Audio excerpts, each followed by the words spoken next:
Hey guys, what's up? It's McNeil from Loser Automotive, and I'm gonna try to keep this video short and sweet, under maybe 2.5 minutes, just to get to the point right away. We already spoke about how to get a dealer plate and how to get a shop service plate. So in this video, I'm gonna be telling you very quickly what the differences are and the pros and cons between those two plates. Again, if you're new to this channel, please feel free to subscribe, like, share. It costs you $0 and means the world to us. Okay, thanks so much, and I appreciate you. Let's get into it. So obviously, you probably already know how to get the dealer plate and how to get the shop plate, because we already spoke about that. So what is the difference, and which one do I have? So I currently only have a dealer plate, even if we do have a service shop business as well.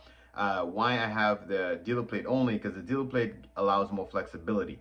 I can license and insure my dealer plate for personal use and business. So which means I can drive a car across the border with my dealer plate on it, go to the States, wherever I want to go with that dealer plate, across provinces, anywhere, because I am legally one of the drivers that are licensed under that plate as personal use. I can use that plate to do whatever I want to do personally, and I should not get into any issues with it. And then my customers are only allowed to use it on test drive. So my customers are not allowed to cross the border or go anywhere too far crazy with it.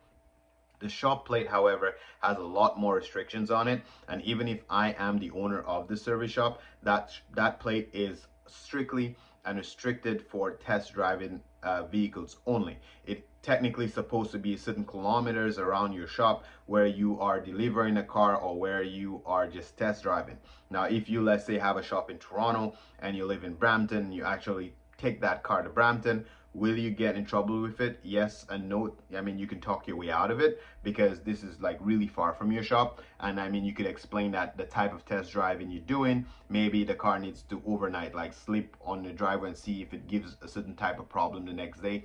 So technically this could still be considered a test drive, taking home back and forth. But you know, you're giving yourself a lot of headache if a cop in Brampton run the shop plate and realizing that shop plate is like belongs to a shop in Toronto. Why is it in Brampton? It's just another reason for them to stop you.